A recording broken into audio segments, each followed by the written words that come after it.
আমাদের ভারতবর্ষের 4টি উৎসবের কথা আমরা জানি। একটি হচ্ছে শ্রাবণী পূর্ণিমা, আরেকটি হচ্ছে দশহরা, যাকে আমরা দুর্গাপূজা বলি, অকাল বোধন দুর্গাপূজা বলি, যাকে আমরা নবরাত্রি বলি। আরেকটি হচ্ছে দীপাবলি, আরেকটি উৎসব যেটাকে বলি হোলি। তার মধ্যে আজ তো দুর্গাপূজা হেরিটেজ রূপে স্বীকৃতি প্রাপ্ত হয়েছে এবং সারা পৃথিবীতে তার মান্যতা আমরা দেখতে পাই। কিন্তু আমাদের বেদাদি শাস্ত্র থেকে পুরাণ আদি শাস্ত্র, শ্রুতিশাস্ত্র এবং অন্যান্য সমস্ত শাস্ত্রে এবং আমাদের যে 4টি বৈষ্ণব সম্প্রদায়, তার মধ্যে আমাদের প্রত্যেকেরই এই দশহরা উৎসব নিয়ে কৌতূহল থাকে। কিন্তু এই দশহরা উৎসবটি বৈষ্ণবদের মধ্যেও বিভিন্নভাবে পালন করা হয়। আজ মহানবমী তিথি। মহানবমী দেবী সিদ্ধিদাত্রী দেবীর পুজো, পূর্ণাহুতি, যাগযজ্ঞ অনুষ্ঠান। আগামীকাল বিজয়া দশমী, দশহরা। নিম্বার্ক সম্প্রদায়ে বিজয়া দশমী, যেটি আশ্বিন শুক্লা দশমীকে বিজয়া দশমী বলে। এই বিজয়া দশমী যদি শ্রবণা নক্ষত্রযুক্ত হয়, তাহলে বিজয় নামক মুহূর্তে প্রস্থান বা যাত্রা করলে বিজয় লাভ হয়, এইরূপ গর্গাচার্য বলেছেন। আমাদের সাম্প্রদায়িক মতে অর্থাৎ কুমারগণ বলেছেন, বিজয়া দশমীম জ্ঞাত্বা রামলীলা অনুসারিণম আশ্বিনস্য শীতে পক্ষে সীমা সংক্রমণ উৎসবম। সীমা সংক্রমণ উৎসবম। আমাদের আচার্য পরম্পরায় আচার্যরা বলেছেন, শ্রীরাম রথমারোপ্য সর্বানুকরণৈ সহ সমতিক্রময়ে রাম স্বসীমানম বিধাবত। রাবণাদি বিজয়ায় সীতা লক্ষ্মণ সংযুতম রামলীলা সমুদ্দিশ্য রাবণাদি বধাদিকম। আশ্বিন শুক্লা দশমীকে যেমন বিজয়া দশমী বলে, এই বিজয়া দশমী যদি শ্রবণা নক্ষত্রযুক্ত হয়, তাহলে বিজয় নামক মুহূর্তে বিজয় যাত্রা করার কথা এবং বিজয় লাভের কথা বলেছেন। আমরা সেই বিষয়কে নিয়ে দেখছি।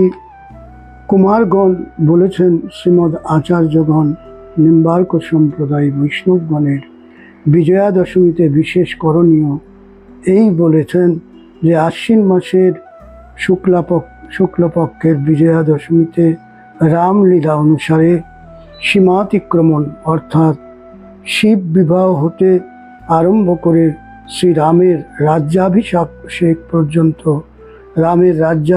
পর্যন্ত উৎসব করার কথা বলেছেন। এরপর শ্রীরামচন্দ্রকে রথোপরি স্থাপন করে সমস্ত অনুকরণের সহিত শ্রীরামের লীলানুকরণের সাথে বিবিধ আমরা বাদ্যযন্ত্র অন্যান্য সুন্দরভাবে সাজিয়ে শোভাযাত্রা করে নগরের সকলকে দর্শন করিয়ে রামলীলা স্থানের সীমা পর্যন্ত সেই রথকে নিয়ে আসা, রাবণাদি অসুরগণকে বিজয় করবার নিমিত্ত সীতা ও লক্ষ্মণের সহিত শ্রীরামের লীলাস্বরূপ দ্বারা রাবণ বধ আদি লীলা প্রদর্শন করার কথা বলেছেন। এই বিজয়া দশমীতে আমরা হনুমত ধ্বজা পূজনও করি সন্ধ্যাবেলায়। বিজয়া দশমীতে আমরা গুরুজন দিগকে ভক্তিপূর্ণভাবে প্রণাম করে সমবয়স্কদেরকে আলিঙ্গন জানাবো, আলিঙ্গন করব এবং আমরা যারা সমভাবাপন্ন ব্যক্তি তাদের পরস্পর আলিঙ্গনের সাথে শুভেচ্ছা অভিনন্দন জানিয়ে সমাগত অতিথি অভ্যাগত সাধু সন্ত সবাইকে মিষ্টান্ন আদি তাদের দেবার কথা আমাদের পরম্পরায় সেই বিজয়া দশমী উৎসব প্রতিপালনের একটি অঙ্গ হিসাবে দেখানো হয়েছে। মূলত এই উৎসব ভগবান শ্রী রামচন্দ্রের রামলীলা। আজও বারাণসীতে রামনগরে এই সময় সুন্দর রামলীলা দর্শন করিয়ে হনুমত দর্শন হয়। রাজা রামচন্দ্রের সমস্ত লীলা অনুকরণের পরে আমাদের সম্প্রদায়ও সেইভাবেই এই অনুষ্ঠান অনুষ্ঠিত হয়ে থাকে। তার জন্য বিভিন্ন পুরাণ এবং আচার্যদের উদ্ধৃতি দিয়ে সেটা শাস্ত্রকাররা বুঝিয়েছেন। বাবাজি মহারাজও ঠিক সেইভাবে এই দশহরা বিজয়া দশমী উৎসব উদযাপন করতেন। আমরা এই শারদীয় শুভেচ্ছা বিজয়া দশমী দশহরার অভিনন্দন সবাইকে জানাই।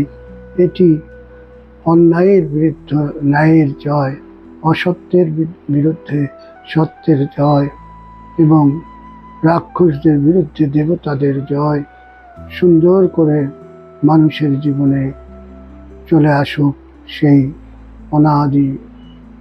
অনাবিল আনন্দ, অনন্তকাল ধরে সেই শান্তি সুখ সমৃদ্ধি সবার শ্রীবৃদ্ধি পাক। বিজয়া দশমী সবার জীবনে বিজয় এনে দিক। बोल दशहरा उत्सव की, विजया दशमी महामहोत्सव की। बोल राजा रामचंद्र की, दुर्गा माता की जय जय। श्री राधे श्याम।